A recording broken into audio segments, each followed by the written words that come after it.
Israel America ये दोनों ऐसे देश है, ये कभी भी किसी के नहीं हो सकते, चाहे पूरी दुनिया इनकी हो जाए, लेकिन ये किसी के नहीं हो सकते। अरबी देश किस तरीके से डोनाल्ड ट्रंप के दबाव में रहते हैं, किस तरीके से उसकी हर बात मानने के लिए तैयार है, लेकिन डोनाल्ड ट्रंप उनकी ना ही तो इज्जत करता, ना ही किसी तरह की कोई बात मानता और उनको अपनी उंगलियों पर नचाने की कोशिश करता है। दरअसल अभी एक मियामी के अंदर जिस तरीके से डोनाल्ड ट्रंप ने इन अरबी देशों की बेइज्जती की, जिस तरीके से इनकी इज्जत उतार दी, उस बेइज्जती को एक आम इंसान भी समझ सकता है, लेकिन शायद ये अरब कंट्री ना समझे।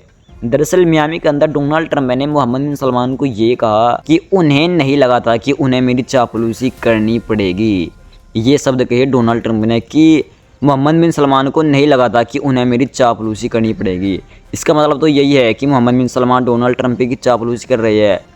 और सिर्फ इतना ही नहीं, डोनाल्ड ट्रंप ने मियामी के अंदर मोहम्मद बिन सलमान को ये भी कहा कि अब उन्हें हमारे साथ अच्छा व्यवहार करना होगा और करना ही होगा। इस तरह के बयानात डोनाल्ड ट्रंप ने मोहम्मद बिन सलमान के खिलाफ दिए। और सिर्फ इतना ही नहीं, डोनाल्ड ट्रंप मोहम्मद बिन सलमान को ये भी कह रही है कि तुम इसराइल को मान्यता दो, इसराइल को एक देश कबूल करो। यानी कि कहीं न कहीं मोहम्मद बिन सलमान ने डोनाल्ड ट्रंप और इसराइल का साथ देकर अपने आप को पूरी तरह फंसा लिया है। और फंसा ही क्या लिया है, अगर डोनाल्ड ट्रंप का साथ ना भी देते तो क्या ही कर सकते थे, बिकॉज जब पहले से ही इन लोगों के गुलाम बने हुए हैं तो क्या ही कर सकते थे। लेकिन अब अगर मोहम्मद बिन सलमान इसराइल को एक देश कबूल कर लेता है तो वहाँ की जनता भी मोहम्मद बिन सलमान के खिलाफ प्रदर्शन कर सकती है, उनके खिलाफ आवाज़ उठाना शुरू कर सकती है। इसके अलावा डोनाल्ड ट्रंप ने और भी अरब कंट्री को इसी तरह के भाषण देकर लपेट दिया। दरअसल डोनाल्ड ट्रंप ने मियामी के अंदर ये भी कहा कि कतर, कुवैत, बहरीन, यूएई और सऊदी अरेबिया, इन देशों ने इसराइल के लिए बहुत ही बहादुरी से और बहुत ही मेहनत से लड़ाई लड़ी है।